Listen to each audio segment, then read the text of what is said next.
misioneros todos que vinieron, por favor, me van a ayudar en la parte de allí de la izquierda. Se van a reunir y las personas que necesiten acompañamiento, Anderson va a estar coordinando los acompañamientos. Especialmente venga la señora que se me acercó al principio, que necesitaba un acompañamiento de tema matrimonial, lo va a hacer con Anderson y Angelita y va coordinando. Entonces, los misioneros que están en la parte de atrás, Dieguito, me ayudan, se vienen para acá y vienen la gente que esté necesitando un acompañamiento, que necesite una luz. Miren, puede que haya alguna persona en este momento que esté a punto de salirse de la consagración por una tentación demoníaca. Puede que el demonio le esté diciendo, usted no va a ser capaz, usted es un pecador, usted nunca lo va a lograr. Y a veces un solo acompañamiento es capaz de salvar esa alma. O puede que otro esté bastante confundido y que esté, digamos, con ideas en la cabeza, que le esté diciendo, mire, eso es una exageración, todo el mundo vive de una manera distinta, ¿por qué usted va a vivir así? Vaya, un acompañamiento le puede ayudar, puede recibir una luz. O de repente usted está en la consagración y está recibiendo mucho ataque en su familia, en su trabajo, y puede que usted esté haciendo las cosas mal, puede que de repente usted esté llegando a todas partes y le está diciendo a todo el mundo que son unos pecadores miserables y se van a condenar y que el demonio es el que los sostiene en pie y tienen una demoniera dentro y en cambio yo sí sé porque estoy en la consagración. Bueno, venga a ver que de pronto ha sido un poquito imprudente y le vamos a ayudar a que sea más prudente, ¿no? Uno no puede caer en soberbia espiritual. Entonces las personas que necesiten misioneros se me van para allá. Todos los misioneros se me van para allá y las personas que necesiten acompañamiento, Anderson los va coordinando y se los va llevando. Vayan haciendo una fila acá, eso. No se preocupen, hagan la fila. A veces simplemente es una duda que uno tiene, en ocasiones es un consejo que uno necesita. Vamos a hacerlo, ¿bien? ¿Quién como Dios? Y después de Dios. Lección número 9. Defensa de la fe. Si quisiera describir esta lección de hoy, con una palabra podría decir que es una lección deliciosa, deliciosa. O sea, lo que vamos a estudiar hoy es delicioso, es rico estudiarlo. Porque resulta que todos tenemos muchas dudas respecto a nuestra fe. Y todos tenemos más o menos cerca personas que se han ido de la iglesia. Cada vez es más frecuente que haya personas que ni siquiera nacieron en la iglesia católica. Conocemos gente en el trabajo, en la universidad, pero la inmensa mayoría de los que están en otras denominaciones, en sectas en ocasiones, son personas que fueron católicas y tienen más o menos el mismo discurso. Antes, cuando yo era católico, era un borracho, mentiroso, bebedor, mujeriego, etcétera, etcétera, etcétera. Ahora que me convertí y conocí a Cristo, pues soy poco menos que un santo. Conclusión, el problema era la iglesia católica. Conclusión segunda, todos los que están en la iglesia católica eran como yo era antes. Conclusión tercera, todos se deberían salir de la iglesia católica para volverse como yo soy ahora. Más o menos es el esquema general que siguen estos testimonios de personas que salen de la iglesia. ¿Qué decir al respecto? Les decía que es providencial que nos haya tocado la lección 9, que es defensa de la fe, justo hoy. Porque litúrgicamente hoy estamos celebrando la cátedra de San Pedro. Hoy estamos celebrando, en pocas palabras, el papado, el Papa. Hoy, diríamos de otra forma, es el día del Papa. Entonces, es bastante importante. ¿Por qué es necesario una charla de defensa de la fe? Porque resulta que nuestra sociedad y la vida espiritual en general que nos rodea ya no es como la que era hace 60 o 70 años que les tocó a nuestros abuelos, que eran pueblos muy cristianos, pero además muy católicos. Todo el mundo oraba, todo el mundo iba a misa, todo el mundo era católico, todo el mundo creía lo que el padre decía, nadie cuestionaba nada. Los medios de comunicación, los pocos que había en aquel entonces, estaban pues todos muy bien alineados con el pensamiento cristiano. Entonces, en general, no había una gran necesidad de defenderse de nada. Acá éramos naciones cristianas que vivíamos una fe muy sólida, pero en una generación hemos visto cómo el cristianismo ha ido cayendo progresivamente en desuso. La práctica cristiana ha ido cayendo en desuso, ha ido creciendo al contrario un secularismo permanente, un secularismo además rampante y agresivo, antieclesial. Las diferentes denominaciones cristianas han ido creciendo en nuestros países, otrora católicos, ahora casos, por ejemplo, como Guatemala. En Guatemala, en un lapso de unos 15, 20 años, la mitad del país que era católico, se volvió protestante. Es un país donde la mitad del país, que antes era católico, ahora es protestante. Acá en Colombia también, de un 95% de personas católicas, pues ahora estamos en un 72%. Y no es que ese porcentaje haya dejado de ser católico para volverse ateo, no. El fenómeno que nos asiste no es el fenómeno del ateísmo, no. Es el fenómeno de la salida a denominaciones cristianas distintas a la iglesia. Todo el mundo diría que estuviéramos, digamos, como en palabras de Richard Dawkins, un famoso ateo, que íbamos a la primavera del ateísmo. No, no, estamos más bien en el invierno del ateísmo.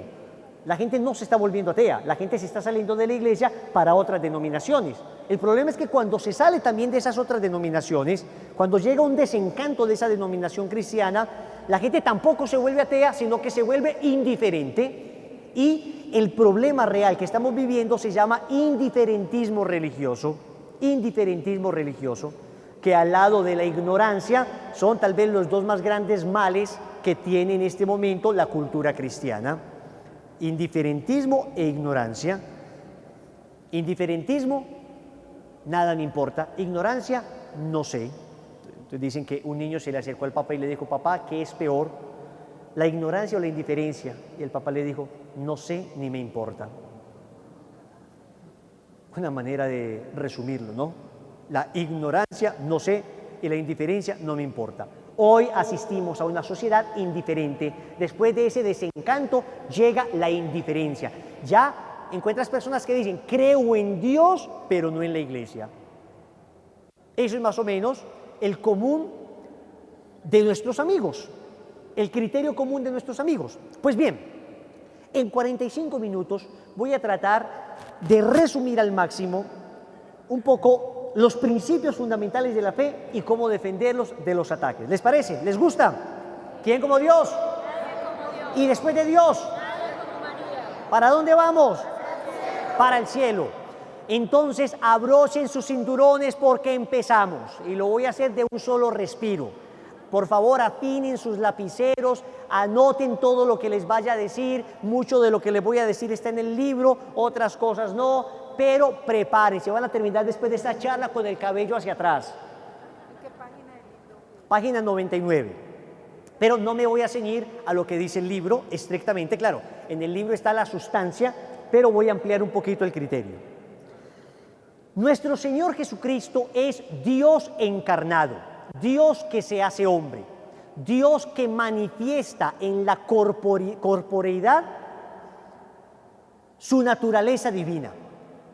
Al encarnarse el Señor y vivir en la Palestina del siglo I durante 33 años, muriendo en la cruz y resucitando, el Señor ha querido dejarnos también, después de su ascensión al cielo, un signo visible de su presencia.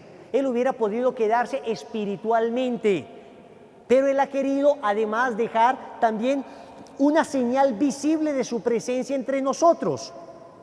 Esa señal visible, ese signo visible es la iglesia.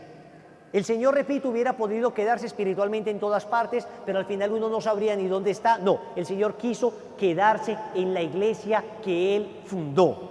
En el Evangelio de San Mateo, capítulo 16, versículo 18, anoten eso, Mateo 16, 18, que fue el texto precisamente que leímos hoy en el Evangelio, en la Eucaristía.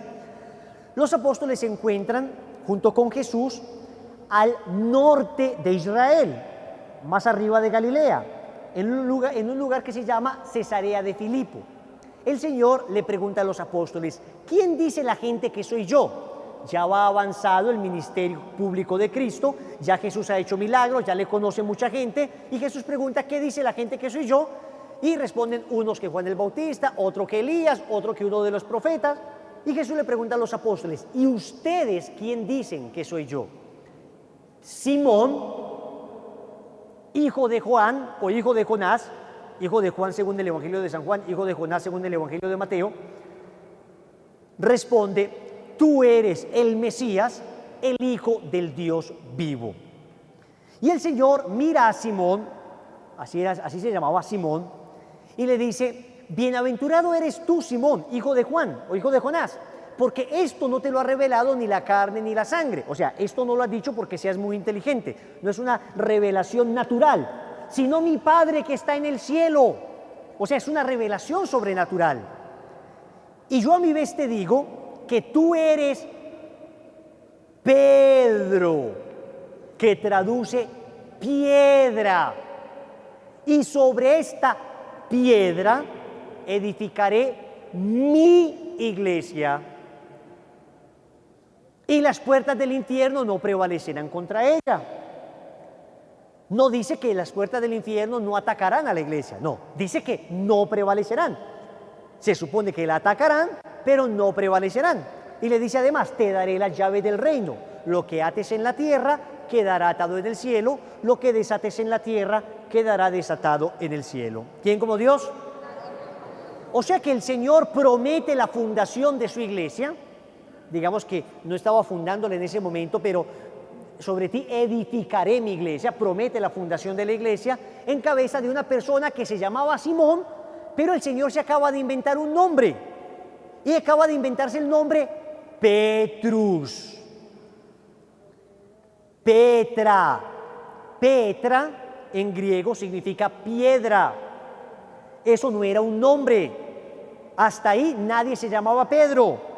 El Señor se inventa el nombre Pedro. Es como si yo te dijera a ti, ¿cómo te llamas? Simón. Hombre, ya no te llamo Simón, te llamas Varilla. Sonaría un poco raro para nosotros, pero luego el nombre Varilla se populariza y ya todo el mundo se llama Varilla Antonio, Varilla Andrés, Varilla...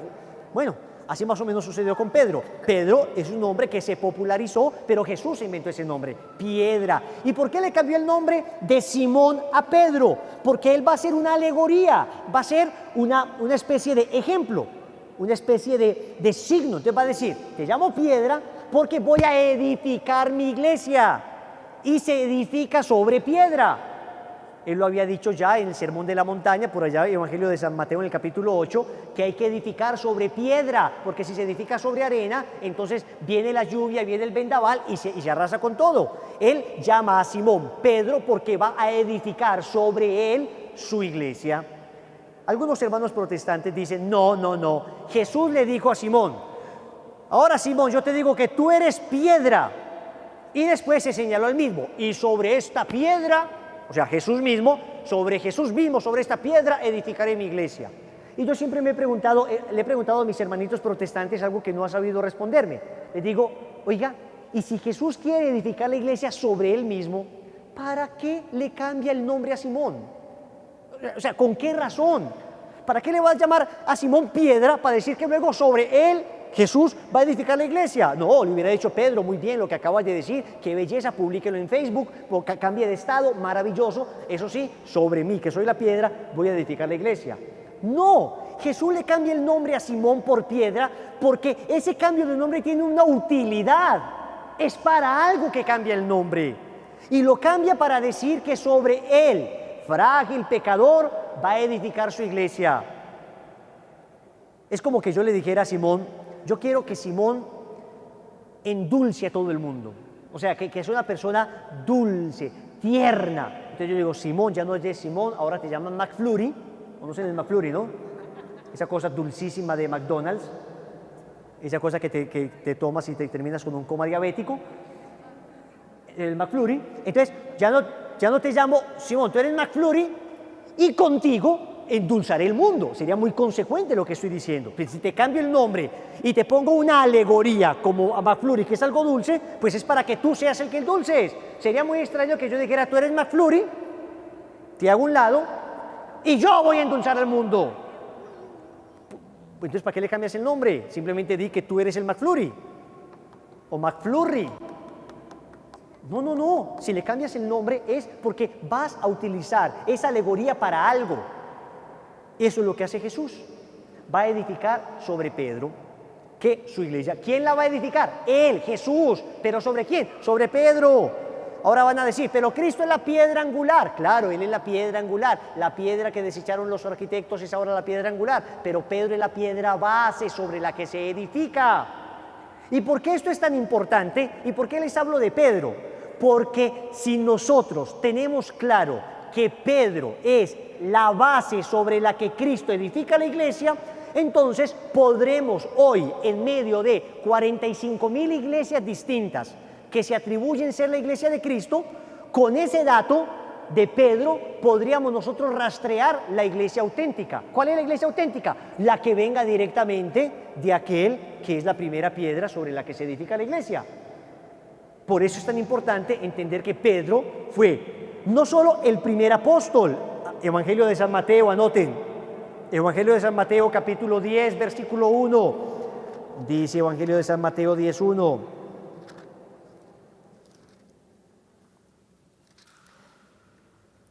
Dice, Jesús llamó a sus discípulos y les dio poder para expulsar a los espíritus inmundos y para curar toda enfermedad y toda dolencia. Los nombres de los 12 apóstoles son Simón, llamado Pedro, el primero. El primero.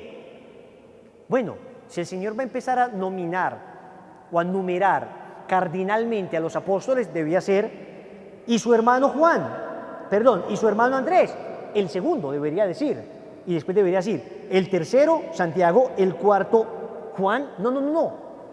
Miren lo que dice, Simón, llamado Pedro, el primero, y su hermano Andrés, Santiago el hijo de Zebedeo y su hermano Juan, Felipe y Bartolomé, Tomás y Mateo el publicano, Santiago de Alfeo y Tadeo, Simón el cananeo y Judas Iscariote el que lo entregó. Palabra del Señor. Cuando el Evangelio de Mateo dice que Pedro es el primero, no quiere empezar a enumerar a los apóstoles. Es que era obvio que lo está poniendo de primero. No, está diciendo que entre los 12 él era el primero. Que entre los 12 Pedro ocupaba un lugar especial. Él no era simplemente primero entre iguales, sino que él era el príncipe de los apóstoles. Él tenía un ministerio particular. Y tan particular el ministerio de Pedro, que te vas a dar cuenta que, anoten, Evangelio de San Juan, capítulo 21, versículo 15. Juan 21, 15.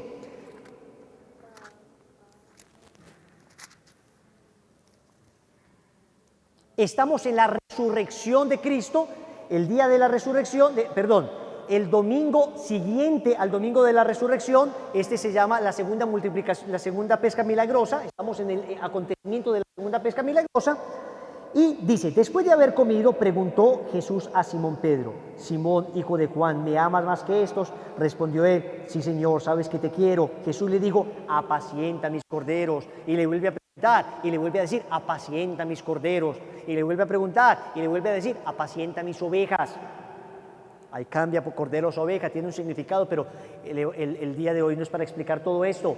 Lo que les quiero decir es que Pedro estaba particularmente llamado a apacentar el rebaño. A ningún otro apóstol Jesús llamó y le dijo esto. Pedro estaba particularmente llamado a apacentar el rebaño. ¿Quién como Dios? Y después de Dios, ¿para dónde vamos? Pues muy bien. Van a anotar esta otra cita. Es bueno saber porque eso también se lo dijo delante de los apóstoles. Esto se lo dijo delante de los apóstoles. Exactamente.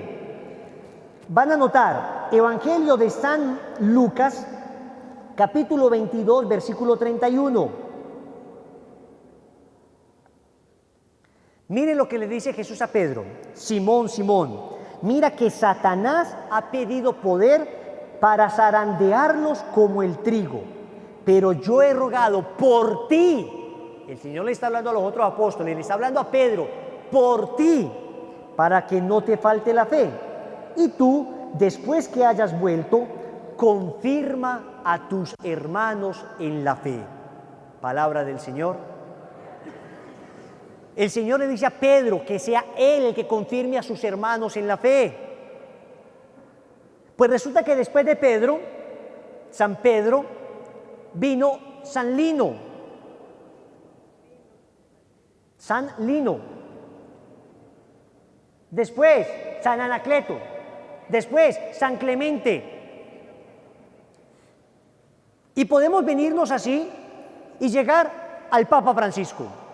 En una lista de 266 papas, desde San Pedro hasta Papa Francisco, una lista ininterrumpida de papas. O sea, usted agarra al Papa Francisco, sí, se devuelve, Papa Benedicto XVI, se devuelve, Papa Juan Pablo II, se devuelve, Papa Juan Pablo I, se devuelve, Papa Pablo VI, se devuelve, Papa Juan XXIII, y te sigues devolviendo y llegas a Pedro. Entonces, lo que nos preguntamos hoy es, ¿qué iglesia cristiana, hermanitos a los que respetamos profundamente, por los que oramos para que haya unidad completa, qué iglesia de estas, de algunas ni siquiera podrían llamarse iglesia, porque no tienen estructura tal como para ser iglesia, podría demostrar bíblicamente e históricamente que ellos vienen del apóstol San Pedro? ¿Cuál? Yo he tenido la oportunidad de estar en Roma, no sé si 10 o 12 veces, una gracia de Dios muy grande, pero solamente una vez, tuve el regalo de Dios de entrar a un lugar que se llaman las Iescavi di San Pietro, las excavaciones de San Pedro.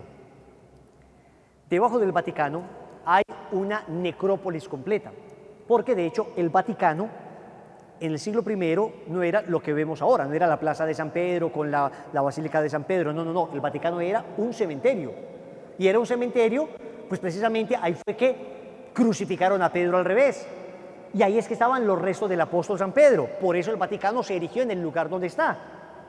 Pues resulta que sabíamos que los huesos del apóstol San Pedro estaban en el Vaticano, lo supimos siempre.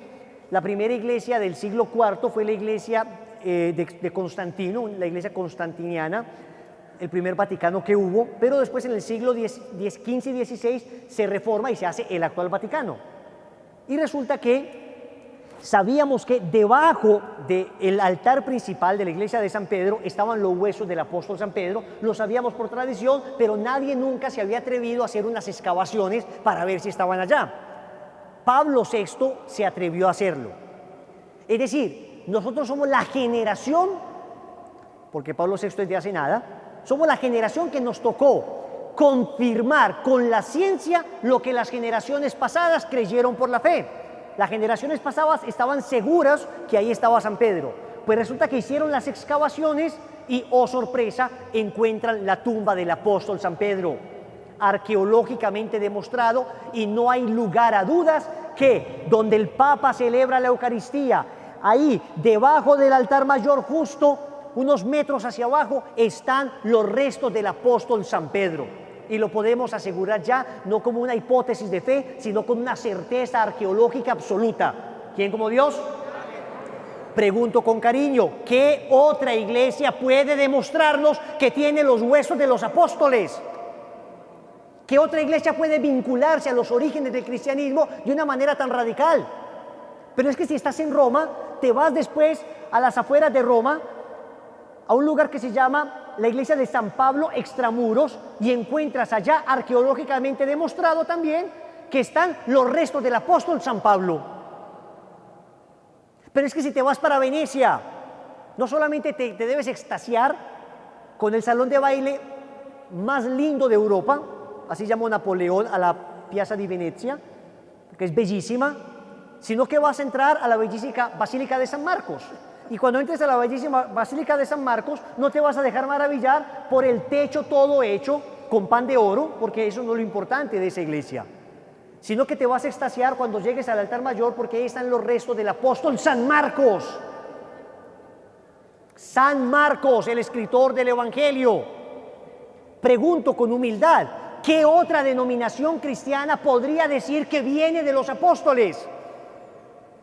¿Qué certeza histórica pueden darnos más allá de fábulas inventadas o de historias sin ningún tipo de fundamento sólido para justificar su existencia en el tiempo? No pueden demostrar nada, porque hasta el siglo XVI había solo una iglesia que en el siglo XI, en el año 1054, esa sola iglesia, digamos, se dividió en dos pulmones, la iglesia oriental ortodoxa y la iglesia católica romana, pero seguía siendo en principio la misma iglesia porque seguían celebrando los sacramentos.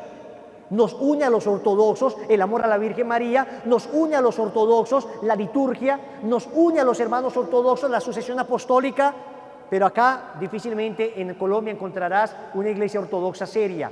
Eso sobre todo pues en el Oriente Medio y en Rusia, que es la iglesia ortodoxa más importante que hay. Y también hay unos patriarcados en algunos países de Oriente Medio. Mosul, por ejemplo, es un patriarcado, el patriarca de Constantinopla, en fin, hay unos patriarcados muy importantes. Pero éramos uno hasta el año, anoten esto, 1517, 31 de octubre de 1517. Un sacerdote católico, porque era la única iglesia que existía. Ahí no había testigos de Jehová, no había mormones, no había adventistas, no había nada. Era un sacerdote católico llamado Martín Lutero. Martín Lutero tenía que creer en la Virgen María porque él era católico. De la comunidad de San Agustín, era un agustino recoleto incluso. Los recoletos eran una comunidad reformada, o sea, de estricto cumplimiento. Pues Martín Lutero vivía en Sajonia, la actual Alemania, y en la iglesia de Wittenberg escribe 95 tesis que clava en la puerta de la iglesia, 95 tesis protestando contra la iglesia. Ah, ya entienden por qué los llaman protestantes, porque Lutero fue el que protestó contra la Iglesia Católica. ¿Vio Lutero en aquella época de la Iglesia elementos de corrupción? Sí, como los ha habido en todas las épocas. ¿Vio Lutero miserables, personas indignas dirigiendo la Iglesia en aquel entonces? Sí, como lo ha habido en toda la historia de la Iglesia.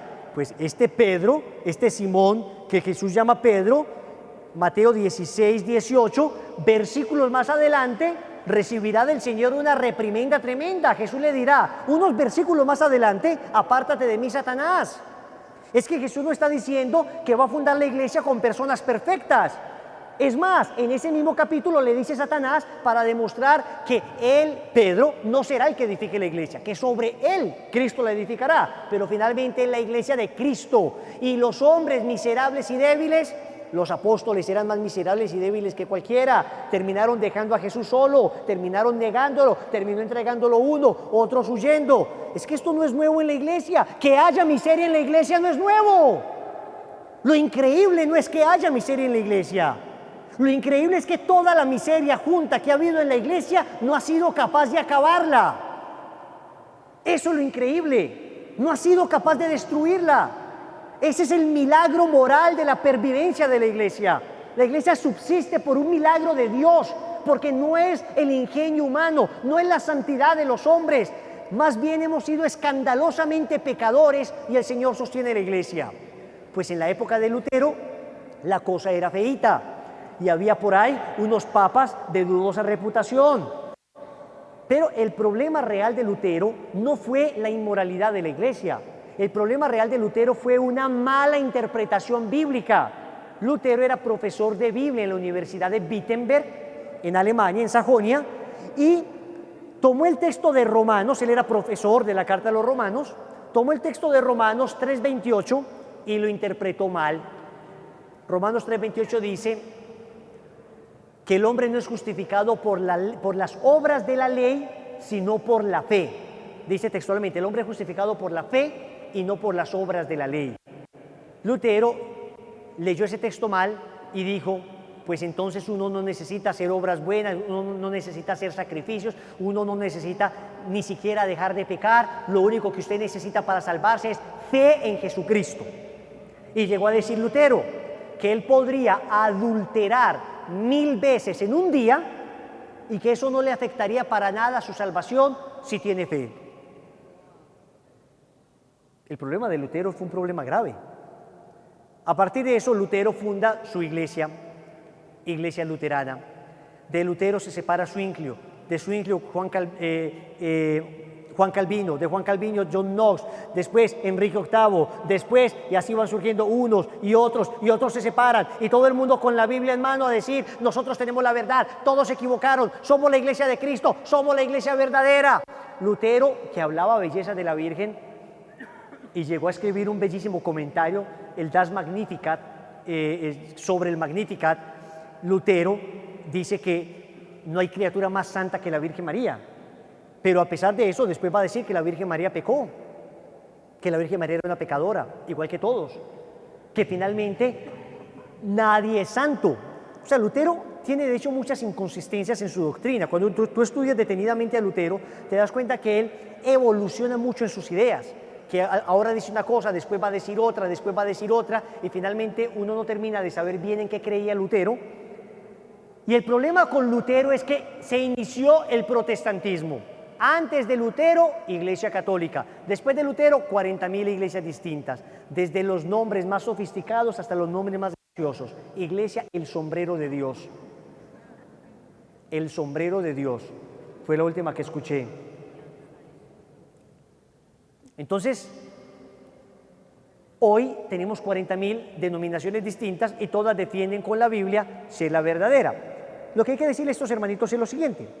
A ver, demuéstreme usted históricamente que ustedes vienen de Cristo. Muéstreme en su sucesión apostólica. Entonces, atentos, que ellos ya están muy bien programados en su manera de contestar. Y lo digo porque es que he hablado con hermanos protestantes pues, durante 18 años, uno cada semana. Es decir, me los encuentro mucho. Siempre me dicen, Wilson, la Iglesia Católica en realidad surge en el siglo IV. Oigan pues, la Iglesia cristiana estaba muy bien hasta el siglo IV, donde hubo un emperador romano, Constantino, que en el año 313 hizo algo que se llamó el Edicto de Milán. Es decir, con un edicto, este emperador romano dejó de perseguir a los cristianos. Durante 3 siglos los cristianos fueron brutalmente perseguidos, a partir de Nerón, pasando por Decio, Diocleciano, Calígula, una cantidad de emperadores romanos perversos, crueles, mataban cristianos, los tiraban a los leones vivos, muy bien. Pero el último emperador de estos, llamado Constantino, hijo de una mujer santa, de Santa Helena, dejó de perseguir a los cristianos. Regaló las primeras catedrales a la iglesia. Dejó que la iglesia pudiera públicamente profesar su culto. Entonces dicen ellos, los protestantes, ahí surge la Iglesia Católica. Ahí se pervirtió la Iglesia Católica. Está muy interesante la historia. O sea, chévere, o sea, y hasta podríamos llegar a creer. Solo que hay unas cuantas inconsistencias en esa versión de la historia que no cuadran. Primera, ellos dicen que a partir de ahí empezaron a llamar a la iglesia cristiana católica y que la iglesia católica sería una mezcla del cristianismo primitivo con el paganismo. Eso es falso, porque sabemos históricamente que la primera vez que se le llamó a la iglesia cristiana católica, la primera vez que se utilizó el nombre católico fue en el año 107, o sea, 2 siglos antes de Constantino. ¿Y quién lo utilizó? Un obispo de Antioquía llamado Ignacio de Antioquía, que escribió una carta a la comunidad de Esmirna, en Oriente Medio. Y ahí decía que allí donde esté Jesucristo está la iglesia católica. Y católico es una palabra griega que significa universal. O sea, nuestro nombre es iglesia cristiana. Nuestro apellido es católica, iglesia cristiana católica. Nosotros somos la iglesia cristiano-católica. ¿Quién como Dios? Segunda inconsistencia que dicen ellos. Dicen que la iglesia a partir de ese momento se pervirtió. Eso no tiene fundamento histórico. Es más, eso iría contra la historia. ¿Saben quiénes estaban escondidos para que no los mataran? Santos obispos, grandes hombres de fe que estaban dispuestos a dar su vida antes de renegar de Cristo. ¿A ustedes les parece muy lógico que estas personas de repente les digan, bueno, ya no los perseguimos, salen de las catacumbas, y van a ver ante sus ojos cómo la iglesia se pervierte y no van a decir nada. Los que estaban dispuestos a morir por Cristo ahora ven cómo la iglesia se pervierte y no les importa. Por Dios, la iglesia que se suscitó en el siglo IV, inicio del siglo IV, la iglesia que sale de las catacumbas con el edicto de Constantino, fue una iglesia de mártires. Ellos no estaban dispuestos a admitir de ninguna manera que pervirtieran la iglesia. Pero todavía hay un tercer argumento por lo cual esto es falso, y es el que tiene más peso. Resulta que los protestantes surgen en el siglo XVI. Constantino es del siglo IV. ¿Cuántos siglos hay del siglo IV al siglo XVI?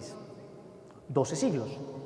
Muy bien. Si lo que dicen nuestros hermanos protestantes, que la Iglesia Católica es la perversión del cristianismo, si eso fuera cierto, nos metemos en un grave problema, porque Jesús entonces sería un gran mentiroso.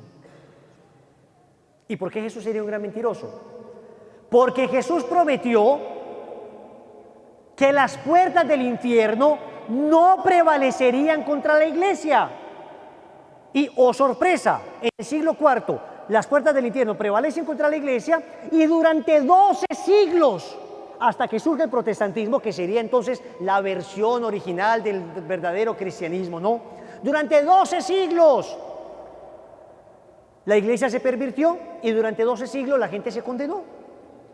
Díganme ustedes, de 21 siglos que lleva el cristianismo, ¿a ustedes les parece que la promesa de Jesús se cumple si decimos que de 21 siglos que lleva el cristianismo, resulta que 12 siglos la iglesia se dañó? O sea, 9 siglos la iglesia va bien y 12 siglos la iglesia se dañó. ¿A ustedes les parece que eso es como muy matemático decir que las puertas del infierno no prevalecieron contra la iglesia? Pues perdónenme, si yo le digo a cualquier persona que la iglesia que Cristo prometió que no se pervertiría, se pervirtió durante 12 siglos, pues entonces mi compadre es muerto. ¿Quién va a creer en la Biblia? La Biblia carece de fundamento de verdad, porque la Biblia terminó engañándonos. Si se pervirtió la iglesia, apague y vámonos. ¿Qué trato de demostrarles con esto? Que es imposible que se hubiera pervertido la iglesia católica o la iglesia cristiana en el siglo IV. Imposible. La iglesia cristiana del siglo IV es la misma iglesia cristiana del siglo XXI, la iglesia cristiana católica, y es la misma iglesia cristiana del siglo I, la única que fundó Cristo. ¿Quién como Dios? ¿Quién como Dios? Además, nuestro Señor dijo que sobre esta piedra edificaré 1000 iglesias. ¿Lo recuerdan? 1000 con L, 1000 iglesias. Mis con S, mis iglesias. No, mi. ¿Y qué diferencia hay entre mi y mis? Que mi es singular, mis es plural. 1000 es bastante plural. O sea que el Señor no dijo que fundaría 1000 iglesias. El Señor dijo que fundaría ¿cuántas? Una iglesia. Ok. Efesios capítulo 5, versículo 25. Efesios 5, 25.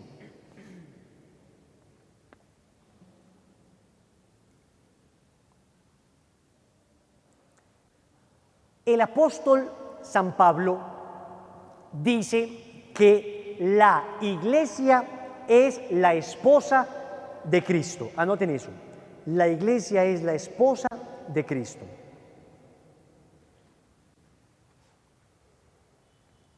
¿Saben por qué nosotros no podemos admitir, aunque lo quisiéramos, qué rico poder admitir que todo el mundo es la iglesia de Cristo y que se acabó y todos nos queremos y nos abrazamos y bueno, dejamos la pelea?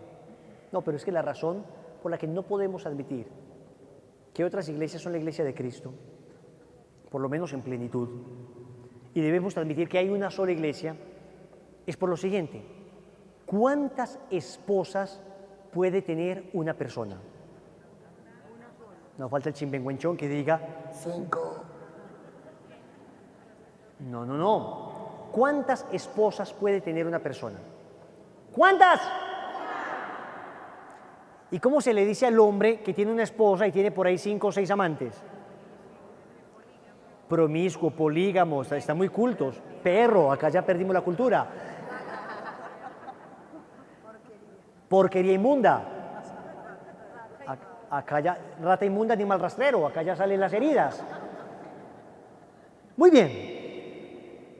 Pregunto, si Cristo tuviera varias esposas, ¿a Cristo le salen esos adjetivos calificativos tan decentes? O sea, podríamos decir que entonces Cristo es un polígamo, un perro, un adúltero. Pues, ¿a alguien se le ocurriría pensar eso? Decir que Cristo tiene varias esposas, porque eso significa decir que tiene varias iglesias, que todas las iglesias son iguales. No, espérate. A ver. Significa que todas las esposas de un hombre son iguales. ¿Les parece muy lindo eso? O sea, que ustedes vengan, que yo les presente acá a mi esposa Liliana y a mis otras 5 esposas. ¿Les parecería muy lindo eso? Y si ustedes lo vieran mal en un pecador como yo, pues ¿cómo lo ven en Cristo? Que es Dios, la pureza encarnada. ¿Saben por qué uno tiene una sola esposa? Porque el amor es fiel. Característica fundante del amor, la fidelidad. Un amor conyugal a varias personas no es un amor conyugal auténtico, porque no es un amor conyugal fiel, carece de la nota de la fidelidad. Cristo, dice San Pablo, amó a su iglesia y se sacrificó por ella para hacerla santa e irreprochable ante su presencia por el amor. Entonces, los hermanitos que dicen, llegan a la casa, ¿cómo te va, hermano? Muy bien. Hermano, yo veo que tú crees en Cristo. Y uno en la casa, sí, claro que creo en Cristo. Pues muy bien, hermano, yo te vengo a hablar de Cristo. ¿Me dejas entrar? Claro que sí, hermanito. Bien pueda, entre. Entra. Y usted tiene ahí el Sagrado Corazón en la sala. Usted tiene el altarcito de la Virgen del Carmen en una esquinita, o de María Auxiliadora. Y usted tiene su Biblia en un atril bellísimo, una Biblia de borde dorado, con la página en el Salmo 91 tostada, porque hace 4 años que no la toca. De hecho, usted intenta pasar la página y se le queda con el pedazo, la hoja se ha quebrado, se ha tostado. Y el hermanito comienza a decirte, mira, nosotros somos cristianos como tú. Y yo no vengo a hablarte mal de ninguna religión, sino que vengo a hablarte de Cristo. Entonces, hasta ahí uno, qué chévere, maravilloso. Porque el argumento es el siguiente: ninguna religión salva. El que salva es Cristo. Ahí ya uno está diciendo amén. Amén. Y el que salva es Cristo. Por eso préstame tu Biblia. La tuya, la católica. Y uno agarra esa Biblia, que tiene que montársela al hombro de lo pesada que es, edición Zamora, no se la lleva, la paga uno por cuotas, uno la deja ahí, la Biblia, uno no ha podido ni entender cómo se abre, uno la pone al revés, es una cosa, uno abre el libro de los paralipómenos, uno abre una cantidad de libros, claro, a la usanza antigua se decían una serie de libros así, no, por eso nunca la ha leído, y entonces uno dice, a ver, y el hermanito este que te ha dicho que no importa la religión, que lo importante es Cristo, te dice, hermanito, yo te quiero hacer una caridad, te quiero enseñar a leer la palabra. ¿Quieres aprender? Claro, uno que no sabía ni cómo agarrar eso, uno, claro que sí, hermano, enséñeme a ver qué debo hacer. Muy bien, busca el libro del Éxodo, y uno empieza a buscarlo por el libro del Apocalipsis, Apocalipsis último libro, Éxodo segundo, y uno el hermanito protestante se da cuenta que usted es un perfecto ignorante de su fe. Listo. Le dice, no, hermanito, está un poquito más atrás, así como por el principio. Y te dice, abre en el capítulo 20. Y uno dice, mira, capítulo. Eso me suena como a Netflix, como a serie, capítulos. O sea, los capítulos. Bueno, el número grande, 20, busca el 20 grande. Ah, el 20 grande. Entonces uno va y abre el 20 grande, listo. Y busca, él sabe que si le dice versículo no va a entender, busca el numerito pequeño, el 4, el chiquito. Ah, Éxodo 20 grande, 4 chiquito. Muy bien. Entonces dice lo siguiente, y te dice, en tu Biblia, te dice, Hermanito, ¿la puedes leer tú? Sí, claro.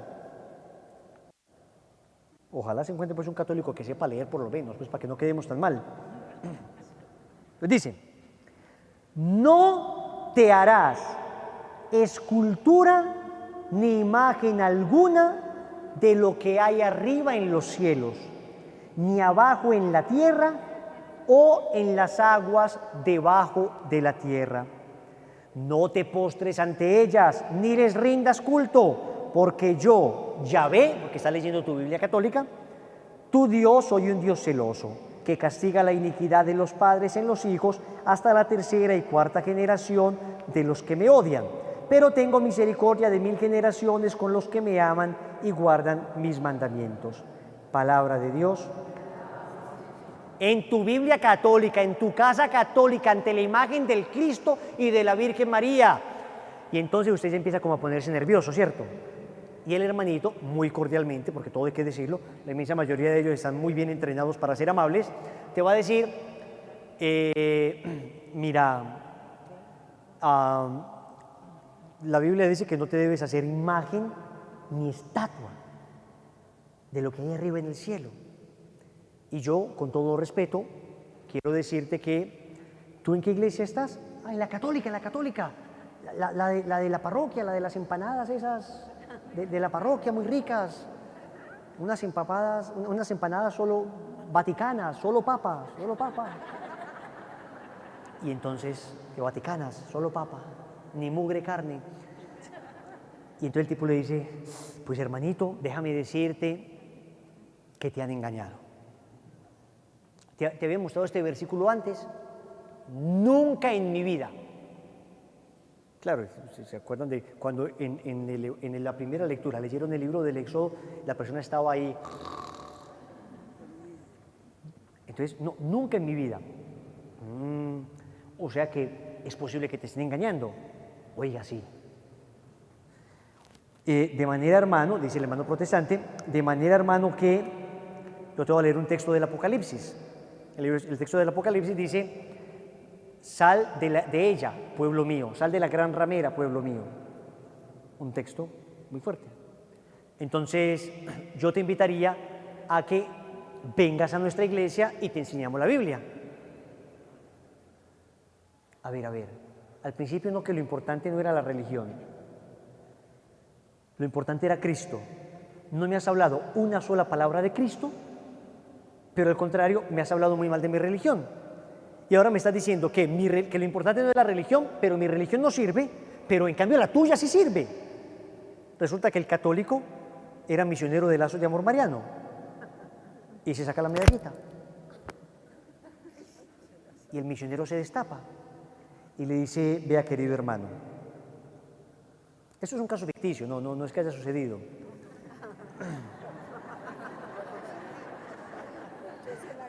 Cualquier parecido con la realidad es pura coincidencia. Vea, querido hermano, usted sea sincero. Entonces te va a decir, es que yo también era católico, y cuando yo era católico yo era borracho. No, venga. Lo primero es que no me venga a decir mentiras acá. O sea, perdóneme, pero usted nunca fue católico.